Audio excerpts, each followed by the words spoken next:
Hello guys, welcome back to my channel. আশা করি তোমরা সকলে খুব ভালো আছো। আমিও খুবই ভালো আছি। আমি চলে এসেছি আবার একটা নতুন ভিডিও নিয়ে। তো আজকে তোমাদের সঙ্গে যেটা শেয়ার করব সেটা হচ্ছে ওপেন হেয়ার স্টাইলে আজকে সংসারের কাজ করে দেখাবো। তো চলো তোমরা সাথে থাকো আর দেখতে থাকো, ভিডিওটা স্কিপ না করে। আশা করছি তোমাদের ভিডিওটা ভালো লাগবে। তো সংসারের কাজ বলতে সকালবেলায় উঠেই আমি বিছানাটা ভালো করে ঝেড়ে পরিষ্কার করে নিচ্ছি। তো তারপরে ভালো করে বিছানাটা গুছিয়ে নেব। তো বিছানাটা গুছিয়ে নেওয়ার পরে কিছু জামা কাপড় আছে সেগুলোকে সুন্দর করে গুছিয়ে আলমারিতে তুলে রাখবো। তারপরে হচ্ছে তোমার ঘরটা একটু ঝাড় দেবো, পরিষ্কার করব। সো চলো তোমরা স্কিপ না করে ভিডিওটা কন্টিনিউ দেখতে থাকো। আশা করছি তোমাদের ভিডিওটা ভালো লাগবে। সো দেখতেই পাচ্ছ বিছানা কিন্তু ঝেড়ে পরিষ্কার করে নিলাম। তো তারপরে বালিশগুলোকে সুন্দর করে গুছিয়ে নিলাম। তো গুছিয়ে নেওয়ার পরে মশারিটাকে সুন্দর করে ভাঁজ করে নেব। তো প্রত্যেক দিন মশারিটা সেরকমভাবে ভাঁজ করা হয় না। তো কখনো কখনো ইচ্ছা হলে মশারিটা ভাঁজ করে রাখি। অ্যাকচুয়ালি মশারি ভাঁজ করে রাখলেই বেশি ভালো লাগে দেখতে, কিন্তু কখনো কখনো আমার একদমই সময় হয়ে ওঠে না। তো এমনি মশারিটা কোনো রকমে এক জায়গায় জড়ো করে রেখে দিই। তো ভাবলাম যে না, আজকে একটু মানে যেহেতু তোমরা সকলে এই ধরনের ভিডিও দেখতে ভালোবাসো, মানে ঘর গোছানোর ভিডিও দেখতে, আবার ওপেন হেয়ার স্টাইলে, মানে অ্যাকচুয়ালি তোমরা ব্লগ দেখতে ভালোবাসো, কিন্তু ওপেন হেয়ার স্টাইল বা কোনো হেয়ার স্টাইলে যদি আমি ব্লগ বানাই তাহলে সেই ব্লগগুলো তোমরা দেখো, আমি দেখেছি। তাই জন্য ভাবলাম যে না, আজকে একটু ওপেন হেয়ার স্টাইলে আর কি সংসারের কাজটা করে দেখাবো। তো সকালবেলায় উঠে যে সমস্ত কাজ, সেই সমস্ত কাজগুলোই আজকে করব। তো এখন যেটা করছি সেটা হচ্ছে, দেখতেই পাচ্ছ মশারিটা কিন্তু সুন্দর করে ভাঁজ করে নিচ্ছি। তো মশারিটা সুন্দর করে ভাঁজ করে নেওয়ার পরে তারপরে আমি বিছানার এক সাইড দিয়ে আর কি গুছিয়ে রেখে দেব। সো চলো মানে মশারিটা আমি ভাঁজ করি আর তোমরা ভিডিওটা কন্টিনিউ দেখতে থাকো। আর আজকে কিন্তু সমস্ত কাজটাই কিন্তু ওপেন হেয়ার স্টাইলে করে দেখাবো। প্লিজ তোমরা স্কিপ না করে ভিডিওটা দেখো। আশা করছি তোমাদের ভিডিওটা ভালো লাগবে। জানি না আমার ভিডিও তোমরা কেউ দেখছো না, কি ব্যাপার, সেরকমভাবে ভিডিওতে কোনো ভিউজ আসছে না, কোনো মানে রিচ ডাউন চলছে না, অন্য কোনো প্রবলেম আমি ঠিক বুঝতে পারছি না। মানে আমি প্রত্যেক দিন ভিডিও দিতে পারছি না বলে কি তোমরা দেখছো না, না আমি লাইভে আসছি না বলে তোমরা ভিডিও দেখছো না, এটা আমার ঠিক মানে মাথায় আসছে না কী কারণে অ্যাকচুয়াল ভিডিওতে ভিউজ আসছে না। আগে যে তুলনায় ভিউ আসতো সেই তুলনায় এখন অনেক কম ভিউ আসে। তার মধ্যে সাবস্ক্রাইব বাড়ে না, তারপরে লাইক সেরকম কেউ করে না, কমেন্ট কেউ করে না। সো যাই হোক, কিছু তো করার নেই। মানে আমার যেহেতু প্রত্যেক দিন বা একদিন অন্তর আমি যেমন সময় পাই আমার ভিডিও দেওয়ার কাজ, আমি ভিডিওটা দিই। আর তোমরা সেটা কীভাবে নেবে বা কী করবে সেটা আমার কিছু বলার নেই। তার কারণ হচ্ছে, সত্যি কথা বলতে প্রত্যেক দিন ভিডিও দেওয়ার মতন না সময় থাকে না। কখনো কখনো ভিডিও দিই, হয়তো এডিটিং করে রেখেছি, অথচ ভিডিওটা আমি কি বলবো আপলোড দিতে পারলাম না, এরকমও আমার দিন হয়। এখন যেহেতু আবার ছেলের পরীক্ষা চলছে, মানে স্কুল খুলেই ওর পরীক্ষা শুরু হয়ে গেছে, তো এখন আরও সময় নেই। তো ওর পরীক্ষা কমপ্লিট হবে, তারপরে আবার হয়তো একটু সময় পাবো। মানে গরমের ছুটি যখন ছিল তখন প্রত্যেক দিন আমি কিছু না কিছু ভিডিও দেওয়ার চেষ্টা করেছি। তবে খুব ইচ্ছা হয় যে সকালে একটা ভিডিও দিতে, কিন্তু কোনোভাবেই সকালে একটা ভিডিও দেওয়ার সময় হয়ে উঠছে না। সো যাই হোক, মানে আমি যতটুকু মানে পারছি আমি ততটুকু তোমাদের সঙ্গে শেয়ার করার চেষ্টা করছি। আর বন্ধুরা, তোমরা প্লিজ কমেন্ট করে জানাও যে ঠিক কেমন ভিডিও দিলে মানে তোমরা দেখবে, বা কেউ কারোর কাছে যদি কোনো আইডিয়া থাকে প্লিজ জানাও যে ঠিক কী ধরনের ভিডিও দিলে ভিউজ বাড়বে। প্লিজ যদি তোমাদের জানা থাকে এটা কিন্তু অবশ্যই কমেন্ট করে জানাবে।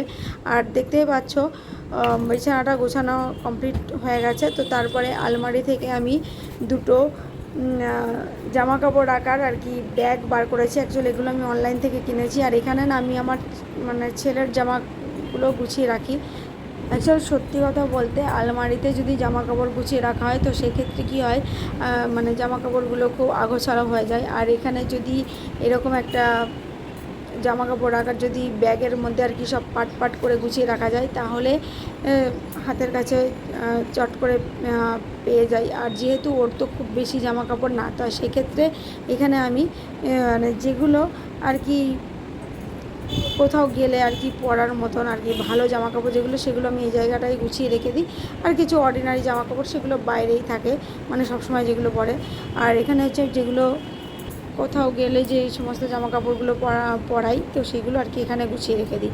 সো যাই হোক, দেখো আমি ছেলের জামাকাপড়গুলো একটা একটা করে গুছিয়ে নিচ্ছি। আর এই জামাটা তো সবসময় পরে, তাই এই জামাটা আর গুছিয়ে রাখলাম না। এই জামা দুটো কোথাও গেলে বলতে মানে হয়তো পড়তে গেল বা আঁকা শিখতে গেল, তো তখন আর কি এই জামা প্যান্টগুলো পরে যায়, তাই এগুলো আর আমি আলমারিতে তুলে রাখবো না। যেগুলো আর কি মানে ভালো জামাকাপড় যেগুলো কোথাও গেলে পরে, তো সেই জামাকাপড়গুলোই অ্যাকচুয়ালি আমি আলমারিতে গুছিয়ে তুলে রাখছি। সো গাইজ, তোমরা দেখতেই পাচ্ছ ছেলের জামাকাপড়গুলো গোছানো হয়ে গেছে। ওই ব্যাগটা আমি আলমারির এক সাইড দিয়ে আমি রেখে দিলাম। আর সত্যি বলতে এই রকম ব্যাগ যদি থাকে না, তাহলে কি হয়, এই আলমারিতে জায়গা কম লাগে। আর আমার আলমারির যা সিচুয়েশান, মানে এত জিনিসপত্র হয়ে আছে যে কোথাও যেতে গেলে একটা নিলে আর একটা পড়ে যায়। তো সেক্ষেত্রে যদি এরকমভাবে ব্যাগের মধ্যে সুন্দর করে পাট করে গুছিয়ে রাখা যায়, তাহলে ব্যাগটা টেনে বার করে নিলাম, তোমার যেটা প্রয়োজন তুমি সেটা পরপর পেয়ে গেলে, তোমার যেটা ইচ্ছে তুমি সেটা নিয়ে নিলে। তো এইভাবে আর কি রাখতে পারলে খুব ভালো হয়। কিন্তু আমি বেশি কিনে নিই, এই ব্যাগগুলো আমি 3টে কিনেছিলাম অনলাইন থেকে, বেশ ভালো, আমার বেশ ভালো লেগেছে। একটাতে আমি আমার ছেলের জামা প্যান্ট রাখি, আর একটাতে আমি আমার যত কি বলবো ব্লাউজ আছে সেগুলোকে গুছিয়ে রাখি। আর একটা ব্যাগ আছে, সেটাই আমার ওই কি বলবো চুড়িদার, কুর্তি, এইগুলো আমি ওই মানে রাখি। আর তাছাড়া তোমরা তো দেখতেই পাচ্ছ আলমারি ভরে শুধু কাপড়ে ভর্তি। তো তাছাড়া কাপড়গুলো এমনি আলমারিতে সাজিয়ে গুছিয়ে রাখি। সো যাই হোক, এইভাবে আমি আলমারিটা গুছিয়ে রেখে দিলাম। অনেক দিন ধরে এগুলো বাইরে পড়েছিল আগোছালো হয়ে, তো আজকে ভালো করে পরিষ্কার করে গুছিয়ে রেখে দিলাম। আর দেখতে পাচ্ছ কটা জামা কাপড় আমি বাইরে রেখেছিলাম, ওগুলো আলমারিতে প্রয়োজন নেই বলে আলমারিতে রাখিনি।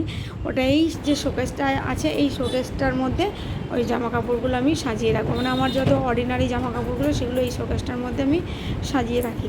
ছেলের যেগুলো প্রয়োজন, মানে সবসময় যেগুলো পরে সেই সমস্ত জামা কাপড়গুলো, আমরা যেগুলো সবসময় পরি সেই সমস্তগুলো আমি এখানে সুন্দর করে গুছিয়ে রাখছি। এগুলো আগোছালো হয়েছিল, তো এগুলো আমি ভালো করে গুছিয়ে নিচ্ছি। অ্যাকচুয়াল সত্যি বলতে আমাকে একজন রিকোয়েস্ট করেছিল যে এরকম জামা কাপড় গোছানো, তারপরে ঘর ঝাড় দেওয়া, ঘর মোছা, এই ধরনের যে কাজটা আর কি সংসারে সকালবেলা থেকে যে কাজগুলো করি, তো সেই কাজগুলো যখন করব তখন যেন আমি এই ওপেন হেয়ার স্টাইলেই করি। তো অ্যাকচুয়ালি সেই জন্যেই আমি এই ভিডিওটা বানালাম। জানি না মানে ঠিক কতটা ভালো হয়েছে ভিডিওটা, আর তোমাদের ঠিক কতটা ভালো লাগবে। সো যাই হোক, প্লিজ তোমরা স্কিপ না করে কন্টিনিউ দেখতে থাকো। আশা করছি তোমাদের ভিডিওটা ভালো লাগবে। আর তোমরা প্লিজ ভালো লাগলে একটা লাইক করবে আর কমেন্ট করে জানাবে তোমাদের কেমন লাগলো। আর তোমরা যারা চ্যানেলে নতুন তারা প্লিজ সাবস্ক্রাইব করে পাশে থাকবে, এটুকুই আশা করছি। তোমাদের সাপোর্ট ছাড়া এগিয়ে চলা একদমই সম্ভব না। সো প্লিজ তোমরা ভিডিওটা কন্টিনিউ দেখতে থাকো। জামা কাপড়গুলো গুছিয়ে নিয়ে তারপরে আমি ঘরটা ভালো করে ঝাড় দিয়ে নেব। আর এই যে শোকেসটা দেখছো, এই শোকেসের একটা দিক একটু নোংরা হয়ে আছে, তো ওটা একটু পরিষ্কার করব। পরিষ্কার করে ঘরটা ভালো করে ঝাড়টা দিয়ে নেব। তো সবটাই তোমাদের সঙ্গে শেয়ার করব। তো চলো তোমরা সাথে থাকো, দেখতে থাকো ভিডিওটা। আর হ্যাঁ বন্ধুরা, কি বলবো, তোমরা নিশ্চয়ই ভিডিওটা দেখে বুঝতে পারছো, মানে যখন আমি জামা কাপড় গোছাচ্ছিলাম, আর আমার ঘরে তো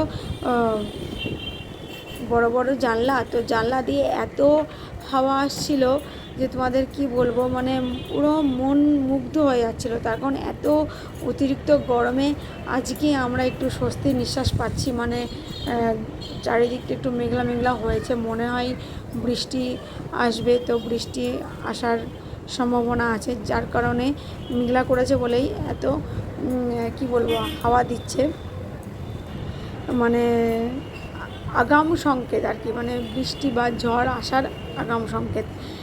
জানি না অ্যাকচুয়াল কতটা শান্তি দিতে পারবে, এত গরমে একটু সত্যি বৃষ্টির প্রয়োজন আছে। সো যাই হোক, তোমরা ভিডিওটা দেখে নিশ্চয়ই বুঝতে পারছো যে জানলা দিয়ে ঠিক কতটা হাওয়া আসছে, যে এত হাওয়া আসছে যে আমার চুলগুলো উড়ে চলে যাচ্ছিলো। ভিডিও করার সময়। আর ক্যামেরাটাও নড়ছিল, অ্যাকচুয়াল ক্যামেরাটা কিন্তু কেউ ধরে না, ক্যামেরাটা আমি একটা স্ট্যান্ডের মধ্যে দাঁড় করিয়ে রেখে ভিডিওটা শ্যুট করি। সো তোমরা দেখতেই পাচ্ছ এই জায়গাটা ভীষণই নোংরা হয়েছিল, এটা ভালো করে পরিষ্কার করে নিয়ে পুতুলগুলোকে ঝেড়ে আর কি গুছিয়ে রেখে দিলাম। অ্যাকচুয়াল খুব যে ভালো করে আমি সব কিছু গুছিয়ে রাখি তা নয়, তখন এটা বেশিক্ষণ থাকবে না, 2-5 মিনিট পরেই আবার দেখবো এগুলো আগোছালো হয়ে গেছে। আমার ছেলে জাস্ট স্কুল থেকে আসার অপেক্ষা, ও স্কুলে গেছে, স্কুল থেকে আসলেই ব্যাস শুরু করে দেবে। সো যাই হোক গাইজ, দেখো মাঝের ঘরটা গুছিয়ে আমি আবার আমার বেডরুমে চলে এলাম। তখন বেডরুমটা তো ভালো করে ঝাড়লাম, বিছানা টিছানা তোমরা দেখতেই পেলে, তো তাতে নোংরা হয়েছে। তো সকালবেলায় উঠে বিছানা ঝাড়ার পরে তো ঘরটা ঝাড় দেওয়ার দরকার, ঘর মোছা দরকার, তো তাই জন্য ঘরটা ভালো করে ঝাড় দিয়ে নিচ্ছি। তো আমার এটা বেডরুমটা ঝাড় দিয়ে নেওয়ার পরে তারপরে হচ্ছে মাঝের যে ড্রয়িং রুমটা আছে, তো এটাকে ভালো করে ঝাঁট দিয়ে নেব। তো এটাও প্রচণ্ড নোংরা হয়ে আছে, তার কারণ ওই টেডি বিয়ারগুলো পুতুলগুলো যেখানে সাজানো আছে, সফট টয়েসগুলো, সে জায়গাটাই ভীষণই নোংরা হয়েছিল। তো ওটা পরিষ্কার করাতে কিছু নোংরা বেরিয়ে এসেছে, তো ঝাঁট দিয়ে সেটা একটু পরিষ্কার করে নেব। সো গাইজ, তোমরা সাথে থাকার ভিডিওটা কন্টিনিউ দেখতে থাকো, আশা করছি তোমাদের ভিডিওটা ভালো লাগবে। সো প্লিজ কন্টিনিউ দেখতে থাকো ভিডিওটা।